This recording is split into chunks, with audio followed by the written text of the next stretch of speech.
Plusieurs personnes me demandent souvent si elles sont faites pour entreprendre. En fait, elles se disent, est-ce que l'entrepreneuriat est inné ou acquis? Quand elles regardent ces hommes d'affaires prospères, elles se disent, ce sont des personnes qui sont nées avec l'entrepreneuriat inscrit dans leur gène. Et elles se demandent comment est-ce qu'elles peuvent savoir qu'elles aussi, elles peuvent entreprendre. Et donc, à travers cette vidéo, je réponds à ces différentes questions. Et je pense que ça t'aidera, toi, à te lever et à oser entreprendre. Et ça t'aidera également à pouvoir répondre à l'une de ces questions aux nombreuses personnes que tu accompagnes si tu es un coach. Donc reste avec moi jusqu'à la fin.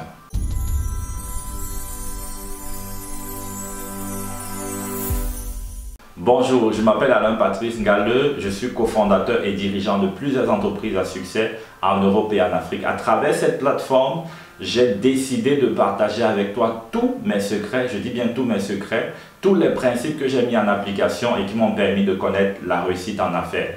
Parce que je pense également que si toi tu suis ces principes, tu pourras prendre ton envol financier et impacter le monde autour de toi par tes finances. Je t'invite à faire deux choses. La première des choses, c'est de t'abonner, c'est de cliquer sur la cloche de notification afin de ne rien manquer de toutes les vidéos que nous partageons chaque semaine. Je t'invite également à télécharger un extrait de mon livre « Trouver le bon associé » en cliquant sur le lien dans la barre de notification. Je t'annonce également que la version digitale de mon livre est déjà disponible. Donc, tu peux également, au niveau de la barre de description, trouver le lien pour pouvoir commander ton exemplaire. L'entrepreneuriat est-il inné ou acquis? Ou encore, comment savoir si vous êtes un entrepreneur ou pas? Il y a certaines personnes qui se disent que pour entreprendre, il faut que cela soit naturel. Il faut que cela soit inscrit dans vos gènes. Il faut que vous soyez né naturellement avec des aptitudes qu'il faut pour entreprendre. Moi, je ne partage pas cet avis pour plusieurs raisons que je vais vous expliquer. Déjà, je crois que les décisions que nous prenons ou ce que nous finissons par devenir n'est pas simplement le résultat de nos gènes, mais également le résultat de notre entourage. Et il y a une étude qui a été réalisée en 2001 qui vient confirmer mes dires. Selon cette étude-là, les décisions fortes que nous prenons dépendent principalement de l'environnement et des informations que nous avons reçues. Dit autrement, si vous avez la bonne information et si vous vous exposez constamment à la bonne information, vous allez développer la mentalité entrepreneuriale qu'il faut pour pouvoir réussir en affaires. Donc pour vous également c'est possible. Et comme je le dis et comme je l'ai souvent dit, je ne me sentais pas entrepreneur. Ça veut dire que je ne sentais pas que j'avais des aptitudes pour me lever, investir et entreprendre. Mais à force d'être exposé, à force de me lire, de me documenter, cela a créé en moi un déclic qui m'a poussé à me lever et à oser entreprendre. Donc, moi, je pense sincèrement que tout le monde peut entreprendre. Quand je parle d'entreprendre ici, je ne parle pas forcément d'être à la tête d'une multinationale, mais je dis tout le monde peut proposer ses compétences. Tout le monde peut décider de consacrer du temps à sa passion et l'échanger contre de l'argent. Je crois que c'est possible si on a la bonne information et si on décide de travailler pour développer les aptitudes qui sont nécessaires pour réussir en affaires.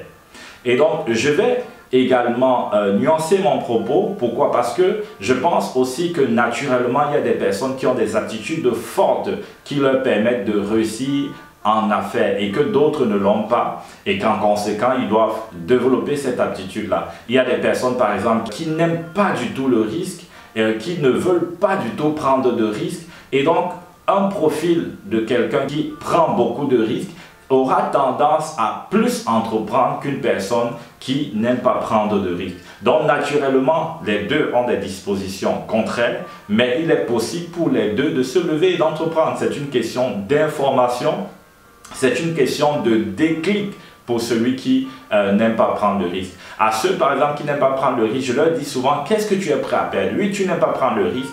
Tu es conscient de la notion de risque. Le risque te paralyse et t'empêche de te lever. Moi, je leur dis, qu'est-ce que tu es prêt à perdre? Est-ce que tu es prêt à perdre 6 mois de ta vie à travailler 3 heures chaque jour sur un projet? Est-ce que tu es prêt à perdre 2000 €? Et alors, quand je pose cette question, les personnes se rendent compte qu'il y a des choses qu'elles sont prêtes à perdre et elles décident de se lever et de mettre en gage ces choses-là avec l'espoir de connaître le succès en affaires. Donc si vous également, vous n'aimez pas prendre de risques, vous ne voulez pas prendre de risques, dites-vous juste, qu'est-ce que je suis prêt à perdre? Vous, il y a des choses certainement que vous êtes prêt à perdre. Ça peut être du temps, ça peut être de l'énergie, ça peut être de l'argent, mais jusqu'où est-ce que vous êtes prêt à aller? Définissez cela et choisissez de vous lancer. Et donc, vous voyez que cette information que je donne à ces personnes a la capacité de les aider à se lever et à entreprendre. Donc, il ne s'agit pas juste d'une aptitude naturelle, innée,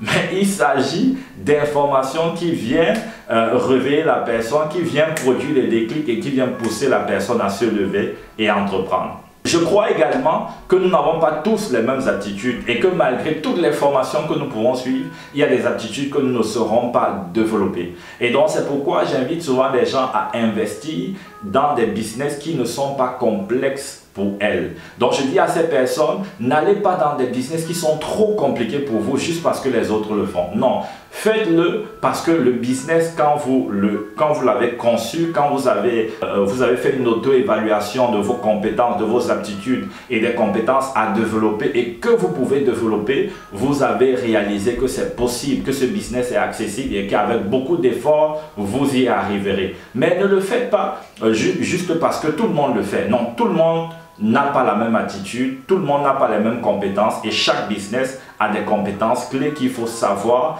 et il faut y répondre absolument si vous voulez connaître la réussite. Donc, on n'a pas tous les mêmes compétences, on n'a pas toutes les mêmes attitudes. Je vois, moi, je ne peux pas investir dans tous les business. Il y a des business que je trouve trop complexes pour moi, trop compliqués. Ce n'est pas grave. Il y a des business qui sont accessibles et beaucoup d'ailleurs. Et pour ces business, je me donne à fond. J'accompagne les gens, je les encourage à se lever et à avancer. La troisième chose également à noter pour nuancer mes propos, c'est qu'il y a des personnes qui naturellement sont aussi douées. C'est un peu comme au football, vous avez Lionel Messi qui peut travailler un peu, mais dont le talent fait la différence. En revanche, il y a des personnes qui, à force de travail, à force de persévérance, arrivent à se hisser jusqu'à un certain niveau. Ce que je veux dire, c'est qu'il y a des personnes qui naturellement, justement, ont ces attitudes-là qui leur donnent de connaître le succès beaucoup plus facilement. Par contre, il y a d'autres qui en entreprise doivent connaître des échecs, se relever, apprendre, cravacher, persévérer, travailler sur elles-mêmes pour connaître le succès. Donc, tous les deux pouvaient jouer au football, mais il y a l'un pour qui c'était plus facile et il y a un autre pour qui c'était plus compliqué à cause des attitudes naturelles. Donc, peu importe comment est-ce que vous vous sentez, ce que vous pensez, des aptitudes que vous n'avez pas, ce que je veux vous dire aujourd'hui, c'est que vous pouvez également entreprendre, vous pouvez apprendre à entreprendre. Vous pouvez vous lever et faire un business qui marche. Ça pourrait être plus difficile pour vous, mais ça vaut la peine de vous lever et d'oser agir. Donc, j'espère que cette vidéo vous a plu. Si c'est le cas, je vous invite à laisser un commentaire pour me dire ce que vous pensez. Je vous invite également à partager cette vidéo massivement parce qu'il y a beaucoup qui sont tétanisés, paralysés, qui n'osent pas se lever parce qu'ils se disent que l'entrepreneuriat, c'est l'affaire des autres. Aujourd'hui, je vous dis, c'est également votre affaire. C'est juste qu'il faut avoir la bonne information. C'est juste qu'il faudra peut-être travailler plus que les autres. Mais vous également, vous pouvez connaître le succès. Et donc, je vous invite également à vous abonner. Si ce n'est pas encore fait, abonnez-vous. Cliquez sur la cloche de notification. Pourquoi? Parce que c'est ensemble que nous allons lever des milliers de personnes qui posséderont l'économie et qui créeront un impact positif dans leur environnement. Donc, je vous dis à bientôt pour la prochaine vidéo.